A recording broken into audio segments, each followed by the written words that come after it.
Hoy vamos a estar hablando de algo que se ha venido conversando hace mucho tiempo, pero creo que cada día es más necesario y estamos más cerca además. Y es sobre el avivamiento, o sea, estar avivados. Pero yo a veces me he preguntado y a veces cuando me meto con Dios, una de las preguntas que yo a veces le formulo a Dios es que ¿por qué a veces hay tantas cosas que pareciera como que Él no se metiera, ¿no? O pareciera como que Él no diera la respuesta a situaciones del mundo, situaciones de la vida, situaciones de países. Simplemente como decir, como esperando ese avivamiento y esa manifestación sobrenatural, ¿no? No sé si usted lo ha hecho o se ha preguntado, bueno, por si hay tanta maldad en el mundo, ¿por qué Dios no ha hecho X o Y o lo que sea? Entonces, realmente, primeramente nos lleva a comprender que para que esas cosas se den en nuestra vida y que nosotros como iglesia debe existir un avivamiento. Se trata de que nosotros podamos realmente manifestar y vivir realmente un avivamiento. Ahora, cuando usted piensa en la palabra avivamiento, cuando usted piensa en realmente en ser avivado, ¿qué viene a su cabeza? ¿Qué viene a su cabeza? O sea, a veces queremos ver como, bueno, y esperar un movimiento sobrenatural o algo para que suceda esto, ¿no? Primeramente quiero que definamos qué es realmente un avivamiento. Y cuando nosotros hablamos de avivamiento, no es más que la restauración, o sea, la palabra misma lo dice, la restauración de la vida que se ha perdido. O sea, es decir, si debe haber un avivamiento es porque algo está muerto o algo está dormido, ¿saben? Entonces, en este sentido, el avivamiento aplica primeramente para nosotros, su iglesia. ¿Ok? Nosotros podemos esperar que Dios envíe un avivamiento en las naciones, en el mundo, en las personas, en el no creyente, pero lo cierto es que el avivamiento inicia en la iglesia. Entonces, ¿qué pasa? Que tenemos que darnos cuenta que el avivamiento inicia en nosotros, ¿ok? Inicia en cada uno de nosotros, pero viéndolo desde un punto de vista más común, es el retorno de las multitudes hacia Dios, ¿ok? Entonces, ¿qué pasa? Véanlo así, el avivamiento, si cuando nosotros nos convertimos a Cristo, ¿verdad? Convertimos nuestra vida, es el retorno de nuestra alma a Dios, ¿verdad? De que nuestra alma voltea a mirar a Dios. El avivamiento es lo mismo, solo que en un grado mayor, es en gran escala, mejor dicho, ¿ok? Entonces, vemos, eso fue lo que sucedió en Pentecostés. Eso sucedió en el Pentecostés. De por sí el movimiento pentecostal, si usted lee un poquito del avivamiento de la calle de Azusa, en California, se da cuenta que el movimiento pentecostal inició en ese tiempo, en ese lugar donde Dios hacía y tocaba a la gente en ese lugar, y había ese movimiento y el tema del bullicio y todo lo demás, inició ese avivamiento, ¿ok? Y eso dio inicio a muchos movimientos pentecostales, ¿no? Ahora, ¿qué pasa? Vemos que eso sucedió a medida que el Señor empezó a predicar, empezó a caminar, empezó a surgir un avivamiento en los pueblos, en Corinto, en Tesalónica, en Efeso. O sea, empezó a surgir ese avivamiento. Entonces, realmente estamos en un tiempo donde la iglesia necesita avivarse, necesita tener un avivamiento. Y usted va a preguntarme, bueno, pero ¿cómo hacemos esto? Porque bueno, estamos en pandemia, estamos cada quien en sus casas o trabajando, vamos a decir, medianamente, ¿cierto? Lo que pasa es que nosotros estamos esperando que el avivamiento sea algo externo. Pero hoy les quiero decir algo, el avivamiento comienza adentro. El avivamiento comienza de adentro hacia afuera. Entonces, ¿qué pasa? Que tenemos que empezar a buscar avivarnos de adentro hacia afuera. No podemos esperar que el avivamiento venga de afuera hacia adentro. ¿Sabe por qué? Porque el mundo y las cosas del mundo quizás se empeoren. Y si usted está esperando un efecto externo para que su vida sea avivada, entonces va a haber un problema. Realmente el avivamiento comienza desde adentro. Y hoy vamos a hablar un poquito de Segunda de Crónicas 29, ¿ok? Pero antes de hablar de Crónicas, quiero que pensemos en tipos de avivamiento. Por ejemplo, podemos ver en Guatemala hay un pueblo llamado Almolonga. ¿Okay? Si puede, cuando tenga chance, búscalo en Google y ponga Almolonga, así como suena. ¿Ok? Para que usted se dé cuenta que en ese pueblo lo que sucedió fue un avivamiento. ¿Ok? Lo que sucedió allí, ¿por qué? Porque era un pueblo que estaba sumido en la delincuencia, en el alcoholismo, en muchas cosas, en adicciones, en familias rotas. Y empezó a surgimiento, un mover del espíritu en ese lugar, que mucha gente se convirtió, todo el mundo se convirtió y empezaron a surgir muchas iglesias. ¿Qué pasa? Nos damos cuenta que ese pueblo cambió, hubo un avivamiento. Algo que trae el avivamiento en nuestras vidas y en nuestro entorno es que podamos, se ve que hay cambios, hay transformación, no solamente en el punto de vista espiritual, sino también visible. ¿Ok? Entonces, quiere decir que el avivamiento trae eso. Ahora, les decía que ese avivamiento comienza primeramente en el cuerpo, primeramente en la iglesia, y que ese avivamiento llega al no creyente, llega al mundo exterior por consecuencia de que la iglesia se avivó. ¿Me entienden? Entonces empezamos a caminar en eso. Ahora, vamos a leer Segunda de Crónicas 29, se lo voy a leer rápidamente, ¿ok? Porque es un poquito extenso y continuamos hablando un poquito. Habla un poco de esto habla del rey Ezequías, ¿ok? Rey de Judá, dice, Ezequías tenía 25 años cuando ascendió al trono y reinó en Jerusalén 29 años. Su madre era Abías, hija de Zacarías. Ezequías hizo lo que le agrada al Señor, pues en todo siguió el buen ejemplo de su antepasado David. En el mes primero del primer año de su reinado, Ezequías mandó que se abrieran las puertas del templo del Señor y las reparó. En la plaza oriental convocó a los sacerdotes, a los levitas, le dijo: levitas, escúchenme, purifíquense ustedes y purifiquen también el templo del Señor, Dios de sus antepasados, y saquen las cosas profanas que hay en el santuario. Es un hecho que nuestros antepasados se rebelaron e hicieron lo que ofenden al Señor nuestro Dios y que lo abandonaron. Es también un hecho que le dieron la espalda al Señor y que despreciaron el lugar donde Él habita. Asimismo, cerraron las puertas del atrio, apagaron las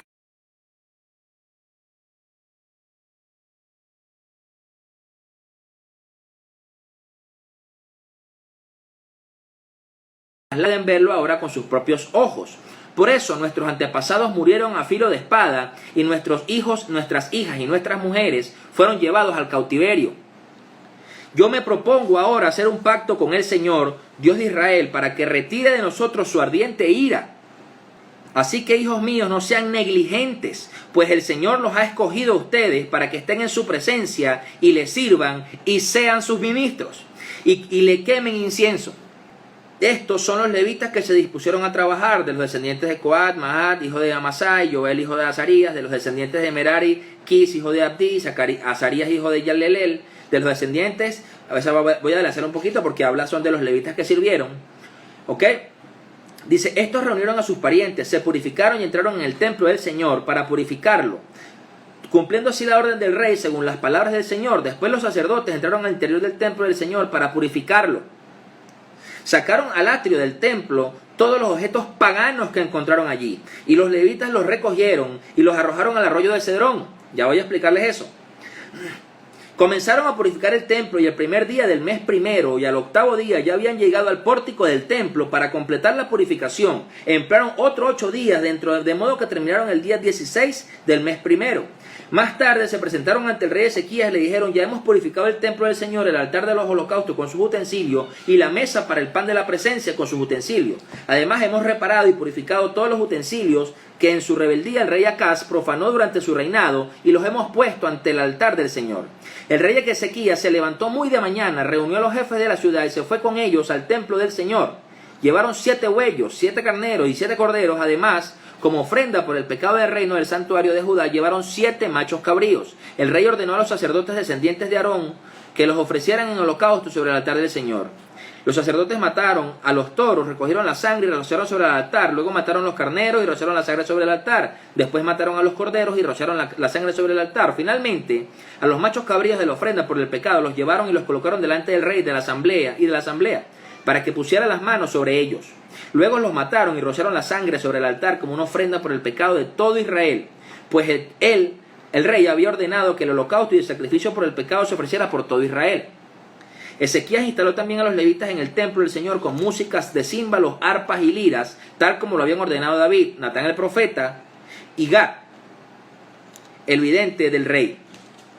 Este mandato lo dio el Señor por medio de sus profetas. Los levitas estaban de pie con sus los instrumentos musicales de David y los sacerdotes con las trompetas. Entonces Ezequías ordenó que se ofreciera holocausto sobre el altar. En cuanto comenzó el holocausto, comenzaron también los cantos al Señor y el toque de trompetas acompañado de los instrumentos musicales de David, rey de Israel. Toda la asamblea permaneció postrada hasta que terminó el holocausto, mientras los cantores entonaban los cantos y las trompetistas tocaban resonar sus instrumentos. Cuando terminaron de ofrecer los holocaustos, el rey y todos los que estaban con él se postraron para adorar al Señor. El rey Ezequías y los jefes les ordenaron a los levitas que cantaran al Señor las alabanzas de David y Asaf el vidente había compuesto. Los levitas lo hicieron con alegría y se postraron en adoración. Ahora, el versículo 35 dice: se ofrecieron muchos holocaustos, además de la grasa de los sacrificios de comunión y de las libaciones de cada holocausto. Dice: así fue como se restableció el culto en el templo del Señor. Y Ezequías y todo el pueblo se regocijaron de que Dios hubiera preparado pueblo para hacerlo todo con rapidez. Ahora, ese versículo está clave, pero yo quiero que desglosemos esto un poquito. Después ustedes pueden leerlo con más calma, pero hay cosas bien importantes en este tema del avivamiento. Primeramente vemos que Ezequías había un avivamiento en las cosas de Dios. En los antepasados de Ezequías se habían olvidado de Dios, se habían olvidado del templo, y dice que en el templo estaba lleno de cosas profanas, estaba lleno de peretos y de cosas. Eso como que usted tenga un cuarto en su casa, donde usted se olvida de ese cuarto en arreglarlo, y ahí mete todos los peroles y todas las cosas. Cuando viene a ver, tiene un poco de cosas que quizás son hasta basura. Entonces, él dice que él reparó las puertas. Entonces, ¿qué pasa? Vemos que en medio de un verdadero avivamiento, en el pueblo de Dios, Dios trae solución a muchos problemas. Dice que Ezequías, que el pueblo era motivo de burla, ¿me entienden? Que era motivo de burla y era motivo de desolación, objetos de horror, dice el versículo 8. Entonces, la solución venía a través del avivamiento que traía Ezequías en el pueblo. ¿De acuerdo? Entonces, ¿qué pasa? Eso trae unidad, eso trae vida espiritual, trae honra, trae bendiciones a Dios y por lo tanto va a traer un avivamiento en tu vida. Ahora, fíjense en lo siguiente.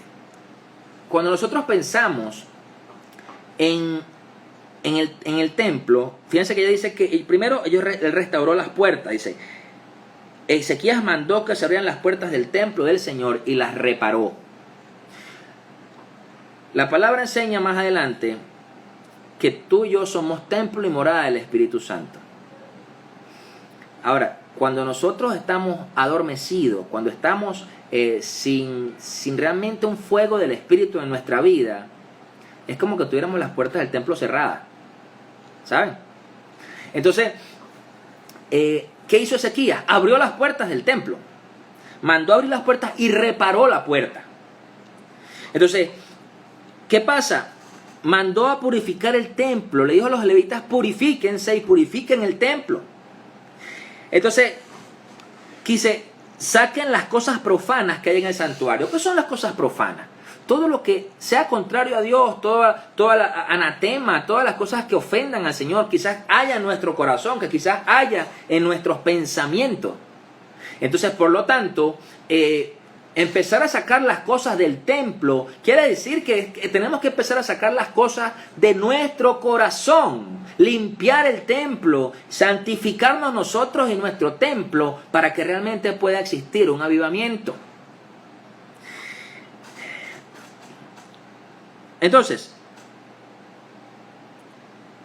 ¿qué pasa? Dice que Ezequías hizo un pacto con el Señor. O sea, primeramente vemos algo en el rey Ezequías.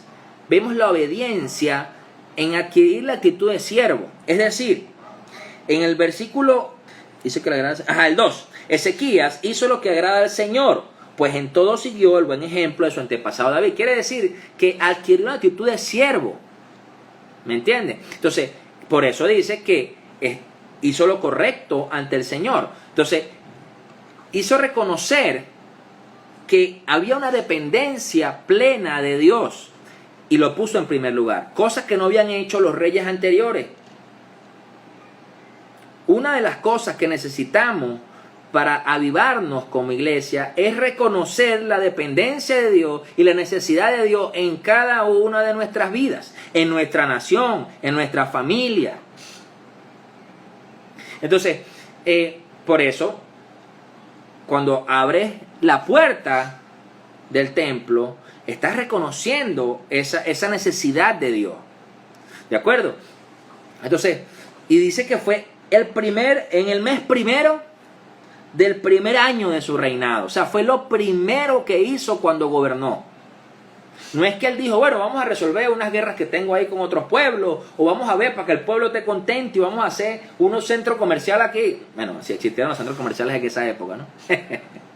Vamos a hacer aquí unas cosas para que el pueblo, unas fiestas y unas cosas para que el pueblo esté feliz. No. Él hizo eso en el mes primero del primer año de su reinado. O sea, fue lo primero que hizo. O sea, estableció la necesidad de Dios y lo puso en primer lugar. Ezequías, al reparar la puerta, habilitó un acceso continuo a la presencia de Dios. ¿Me entienden? O sea, el hecho de tú tener la puerta del templo reparada, tienes un acceso permanente a la presencia. Y nosotros tenemos hoy día en el nuevo pacto una bendición, que es que tenemos la presencia de Dios a donde vayamos. Porque si tú y yo somos templo y morada del Espíritu Santo, donde tú estés, la presencia de Dios está contigo. ¿Me entiendes? No es como en el tiempo del arca, que tenían que ir los levitas cargando y moviendo el arca de pacto y moviéndola, y ahí es donde estaba la presencia. Que bueno, estaba Edom y fue uno de los bendecidos que el arca posó en su casa unos días. Pero la realidad es que hoy día tú y yo tenemos esa bendición. Ahora, es nuestra responsabilidad mantener la puerta abierta. Entonces, necesitamos realmente restaurar esa puerta y sacar de nuestros corazones lo profano, lo que ofende a Dios, para que realmente exista ese avivamiento. Por eso les decía al inicio que muchas veces estamos esperando que ese avivamiento venga de algo externo y bueno, y nos tome y venga el avivamiento y entonces venga el Espíritu de Dios. Pero es que el avivamiento va a iniciar de adentro hacia afuera. ¿Ok? Otra cosa que generó Ezequías con esta acción es el cambio de otros creyentes, el cambio de la gente hacia cómo veía las cosas del templo y las cosas de Dios. ¿Por qué? Véalo así. Usted se imagina, pasaban los años y imagínese un papá paseando con su hijo y el hijo dice, hijo, papá, ¿qué es eso? ¿Qué es ese edificio? Y el hijo le dice, y el papá dirá, bueno, no me acuerdo qué era eso. Dice, yo creo que ese era un templo donde se hacían cultos a Dios, yo creo. ¿Cuántas cosas no hay en nuestra ciudad que usted pasa? Bueno, ¿qué había ahí? Yo no me acuerdo qué hay, ¿cierto? Entonces, ¿qué pasa? La gente empezó a ignorar que el templo no estaba abierto, que no estaban haciendo la adoración a Dios, que no estaban haciendo los holocaustos, que realmente no había una honra a Dios. Entonces, ¿qué pasa? Al Ezequías restaurar eso y además de eso ponerlo visible, entonces cambió la actitud de toda la gente. Algo que hicieron, versículo 16. Hay dos cosas, fíjate. Dice, después los sacerdotes entraron al interior del templo del Señor para purificarlo. Sacaron al atrio del templo todos los objetos paganos que encontraron allí y los levitas los recogieron y los arrojaron al arroyo de Cedrón. Primeramente, los sacerdotes sacaron al atrio, lo que estaba adentro en el lugar santo, en el lugar santísimo, lo sacaron a la luz pública, lo que había dentro del templo. Lo que estaba adentro. Y usted se imagina la gente viendo, bueno, pero mira, ¿qué hacía eso allá adentro? ¿Qué hacía adentro esa bicicleta? ¿Qué hacía esa broma allá adentro en el templo? ¿Me entiendes? Empezaron a ver las cosas que eran paganas, que estaban adentro, que las habían guardado, las habían arrumado ahí. Y las pusieron afuera en el atrio. Hay algo que dice aquí, lo arrojaron al arroyo de Cedrón. Y yo quiero explicarles un poquito eso. El arroyo de Cedrón, en Jerusalén, hay un trecho que es, saben que el clima allí es desértico, pero hay un lugar que el arroyo de Cedrón es un lugar seco durante el verano, pero cuando vienen las épocas de invierno, las épocas de lluvia, se llena de agua. ¿Ok? Entonces, ¿qué pasa? El arroyo de Cedrón era un lugar donde se purificaba, donde se llevaba donde se destruían los ídolos, donde se llevaba todo lo que era anatema y se destruía allí. Entonces, hoy día, actualmente, todavía en el arroyo de Cedrón están las tumbas de Acab, de Absalón, si no me equivoco, de varias personas que están en la palabra. En ese arroyo, era un lugar de muerte, el arroyo de Cedrón. ¿Me entiendes? Por donde se iba a morir todo lo que era la idolatría, donde se llevaban las cosas paganas y se destruían. Y para que usted vea que ese arroyo de Cedrón tiene un significado más allá en lo espiritual, cuando el Señor tuvo que ir a Getsemaní, ¿verdad? Cuando tuvo ese encuentro con el Padre y le dijo, Padre, si puedes dejar que pase de mí esta copa en Getsemaní, para tú llegar a Getsemaní, geográficamente tenías que atravesar el valle de Cedrón. Quiere decir que el propio Señor tuvo que atravesar este valle de Cedrón, que era un valle que estaba catalogado como el muerte a la idolatría, como muerte a lo pagano, como muerte realmente a la carne. Y después fue a Getsemaní. Entonces quiere decir que cuando tú abres las puertas del templo, ¿ok? Fíjate esto, usted abre las puertas del templo, usted permite, empieza a sacar de su corazón y empieza a colocar en el atrio, a lo externo, a lo visible, lo pagano que había en tu vida. Y luego eso lo llevas al valle de Cedrón para destruir la idolatría, para destruir lo pagano, para destruir lo que no agrade a Dios. Es que ya tú estás muriendo a ti mismo. Entonces empieza ese avivamiento en tu vida. Amén. Entonces, eso es algo bien clave. ¿Ok? Porque entonces luego de esto, luego que Ezequías está haciendo esto, produjo una unidad y produjo restauración. El versículo 4 dice, en la plaza oriental convocó a los sacerdotes y a los levitas, los unió y restauró lo que era el servicio a Dios, restauró lo que era honrar y alabar a Dios. Por eso es que empezamos a darnos cuenta que muchas veces no puede existir avivamiento si la iglesia permanece dividida. Si la iglesia permanece peleando en temas doctrinales, si la iglesia permanece en las situaciones de que yo pienso esto y tú piensas aquello, no puede haber avivamiento. ¿Saben por qué? Porque Dios ama a todos sus hijos por igual. Entonces, no, así yo pienso diferente a ti, un ejemplo, entonces, no, Dios va a traer el avivamiento a través de mí porque Dios me ama a mí. Mentira. Mentira. Entonces, ven que el avivamiento comienza adentro. El avivamiento comienza en nosotros como iglesia, en nosotros como personas y seres humanos, en cada uno de nosotros. Entonces, para que luego se manifieste en lo externo. Si usted piensa en el Pentecostés, ya lo que era Pedro y los apóstoles de Jesús, ya estaba ese avivamiento en ellos. Ellos estaban, ya habían visto al Señor después que resucitó, ¿verdad? Y ya estaban a la expectativa de qué era lo siguiente, de qué venía. Bueno, el Señor subió a la diestra del Padre y vino Pentecostés, vino el Espíritu de Dios y sopló sobre. Entonces, si el avivamiento pareciera muy externo y puede haber mucha algarabía y mucho manifestar de físico del avivamiento, pero no hay transformación en la vida, ese avivamiento no vino de Dios. Suena duro, ¿verdad? No lo estoy regañando, por cierto, yo hablo así. No se me asuste. Entonces, quiere decir que si nosotros estamos esperando que en nuestra nación, que en nuestra familia, para comenzar, que en nuestra familia, en nuestros hijos, en nosotros mismos, y luego en nuestra nación y en el mundo entero exista un avivamiento de la iglesia, necesitamos buscar aquí, sacar lo que hay que sacar. Y empezar realmente a honrar a Dios como tenemos que honrarlo y empezar de verdad a ser obedientes en las cosas que tenemos que hacerlo. Y ojo, y todos estamos ahí en ese tema, porque yo no estoy diciendo que es que yo soy más el super espiritual y el super santo, porque yo también tengo mis propias luchas en lo personal. Entonces, yo creo que es algo que a veces como que la iglesia se nos olvida. Entonces, oramos y hablamos y predicamos mucho sobre avivamiento, pero la realidad es que necesitamos comprender que para que el avivamiento se dé, tú y yo tenemos que realmente rendirnos.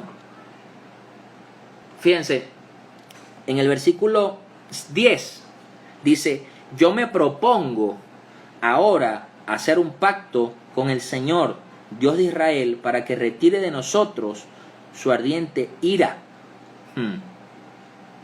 Así que, hijos míos, no sean negligentes, pues el Señor los ha escogido a ustedes para que estén en su presencia y les sirvan y sean sus ministros y les quemen incienso.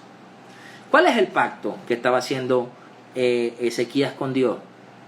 Señor, yo te prometo que vamos a honrarte, que vamos a hacer y que voy a mantener el hecho de honrarte, de buscarte, de buscar tu presencia, de que nos redimas.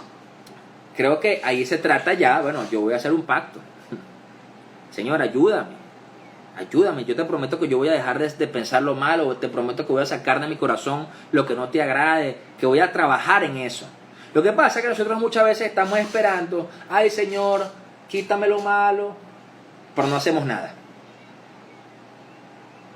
No hacemos nada. Señor, ¿por qué yo sigo en esta lucha? Pero no haces nada.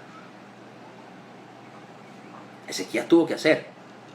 Tuvo que dar una orden, mira, van acá, llámame a los sacerdotes, llámame a los levitas, vamos a hacer esto, vamos a arreglar las puertas, vamos a hacer aquello.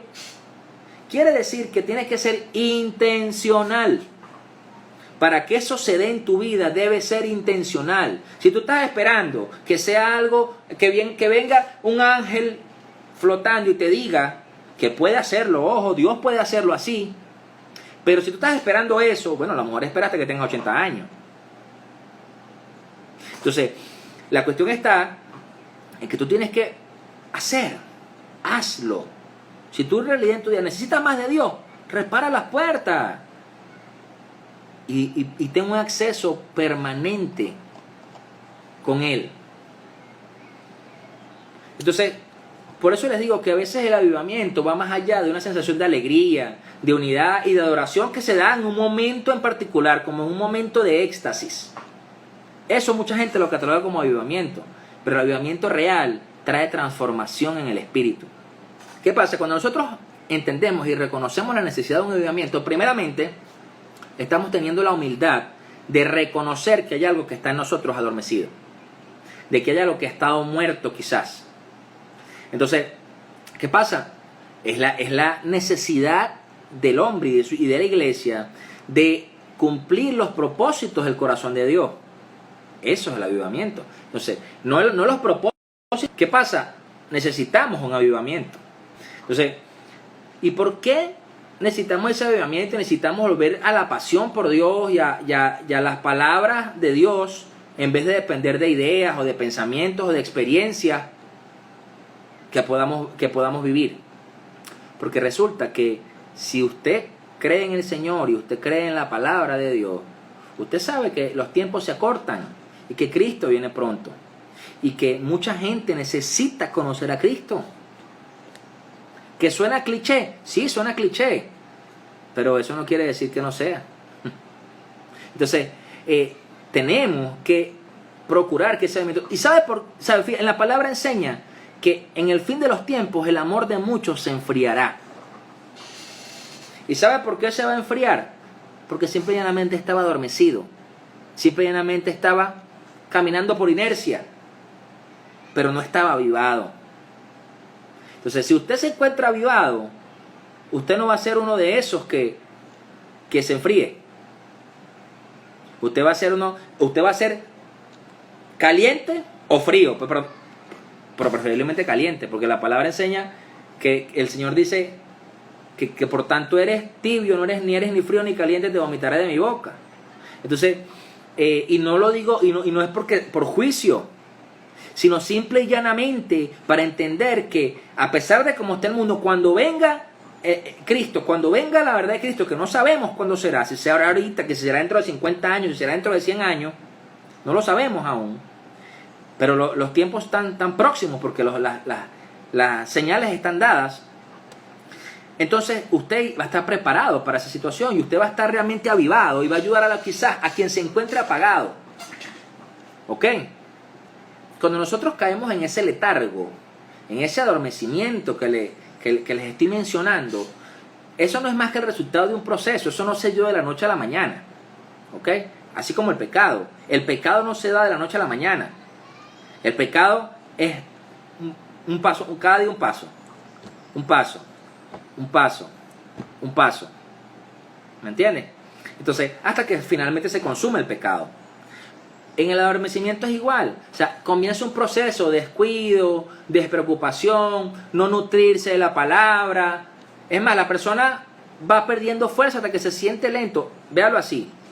Si usted un día que a lo mejor tuvo mucho trabajo, tuvo muchos oficios que hacer y no almorzó, no comió, ¿cómo se siente al final del día? ¿Verdad que se siente así como pesado, como lento, que usted no sabe qué es lo que le pasa? Hay un letargo porque no hay alimento en el cuerpo. El cuerpo está buscando comida.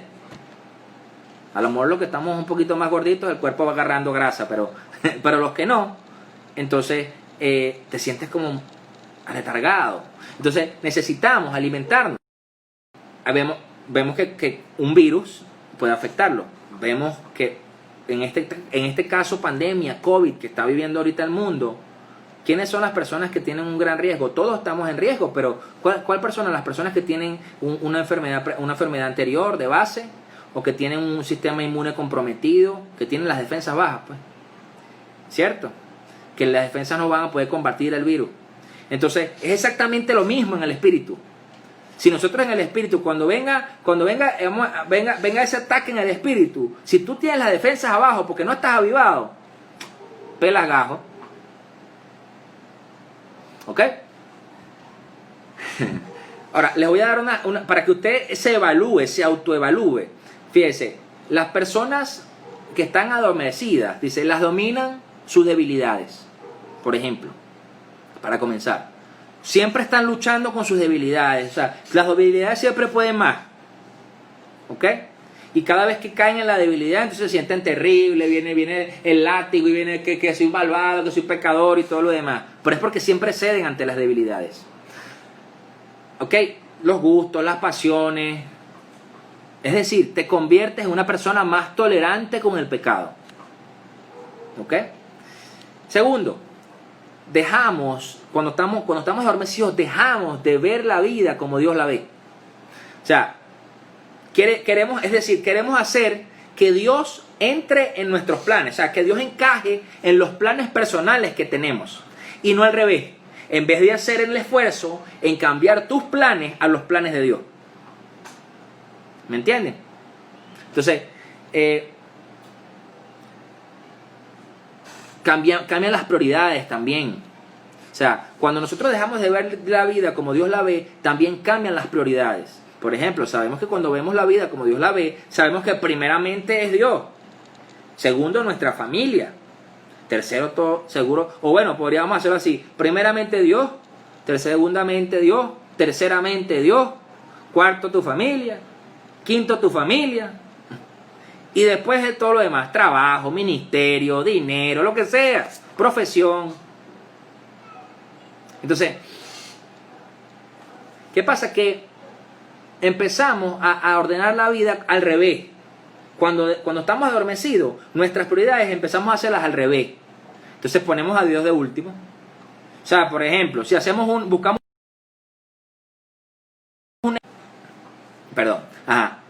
si buscamos y hacemos un negocio, entonces en vez de orar antes de hacer negocio, para decir, bueno, Señor, ¿qué piensas tú? Lo hacemos después que el negocio salió mal. Decimos, Señor, ayúdame. Pero si tú no me preguntaste desde un inicio, papi. ¿Me entienden? Entonces, pone en primer lugar lo que más le gusta, lo que más quiere. Y le voy a ser sincero, esa es una actitud bien adolescente. Un adolescente, vamos a suponer, que trabaje, que tenga su ingreso y viva en una casa. ¿Verdad que es raro cuando aportan a la casa?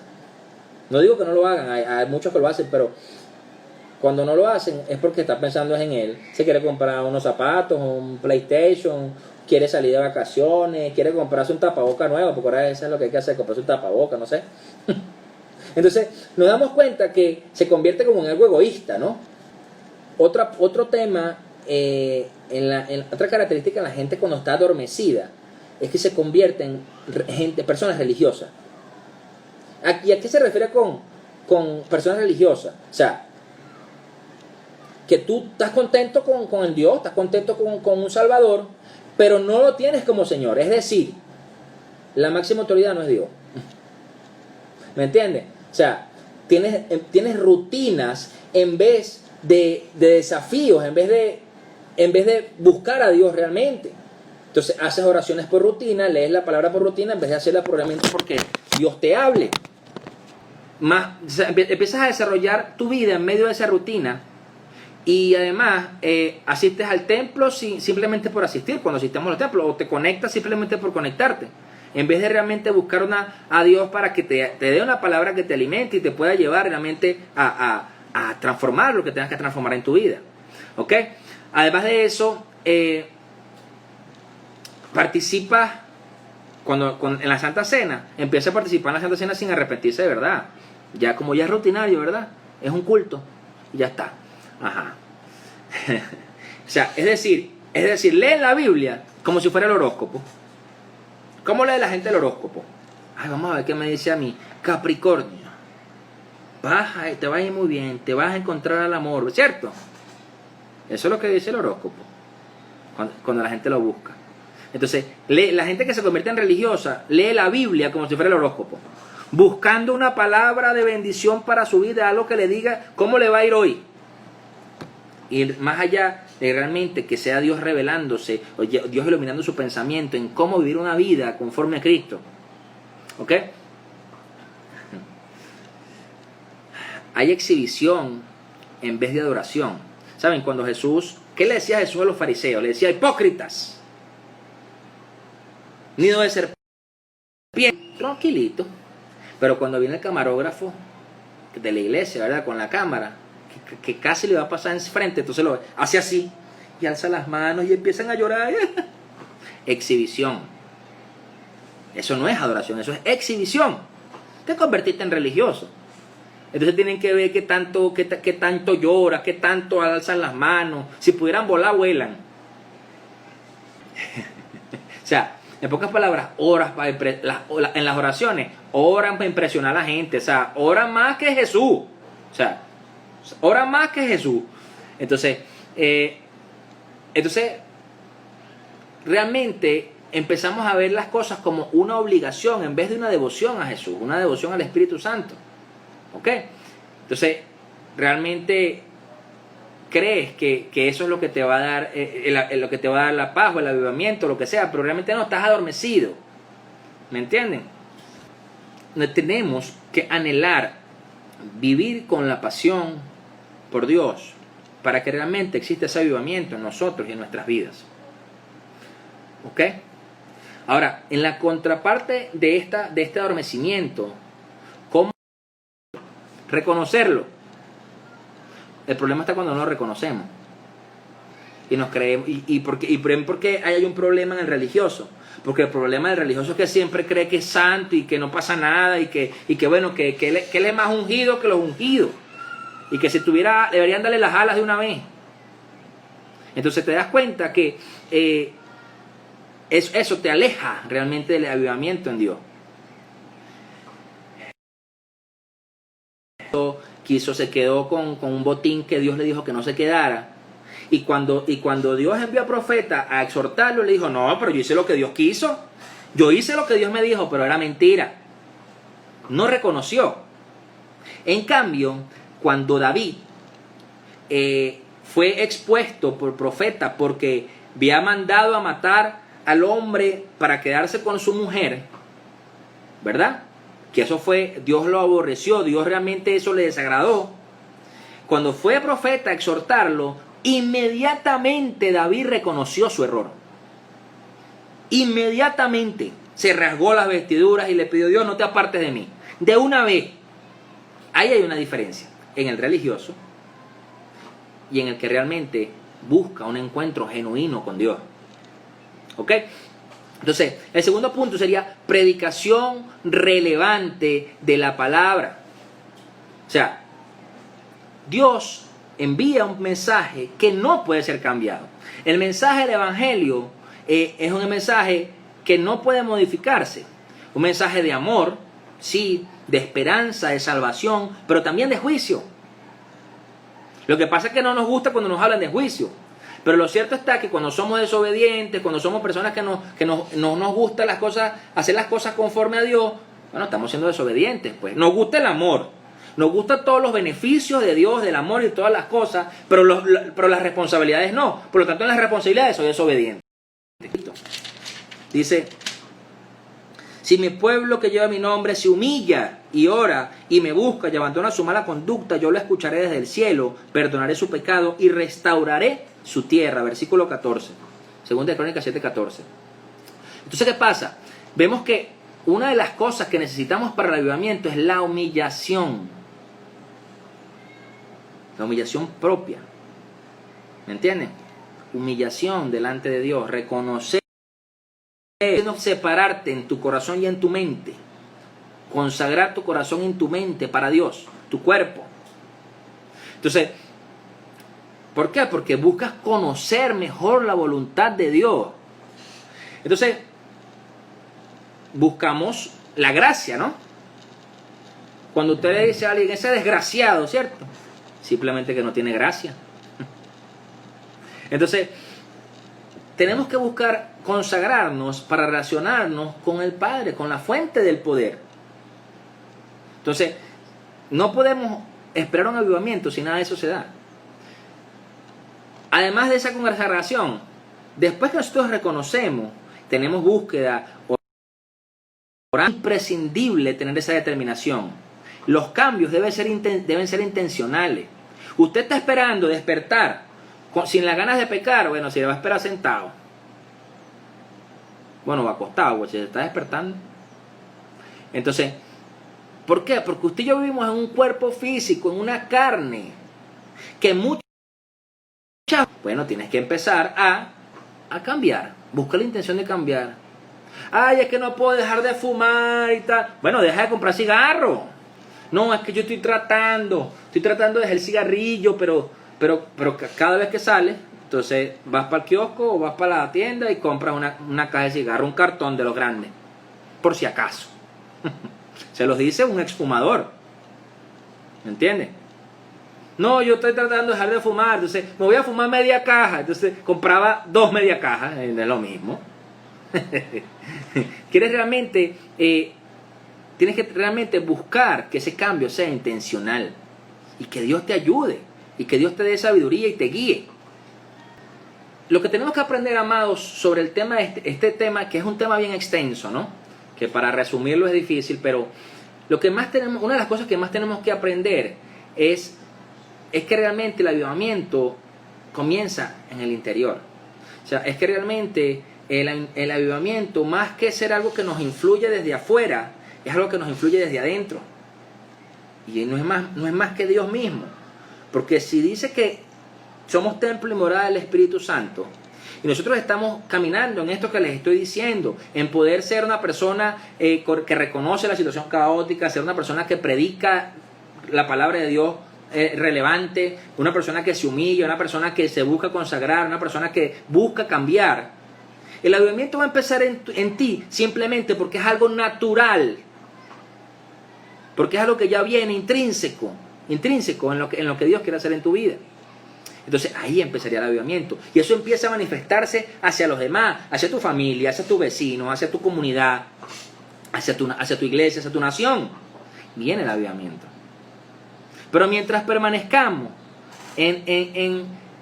enredados con estupor, entonces no va a pasar.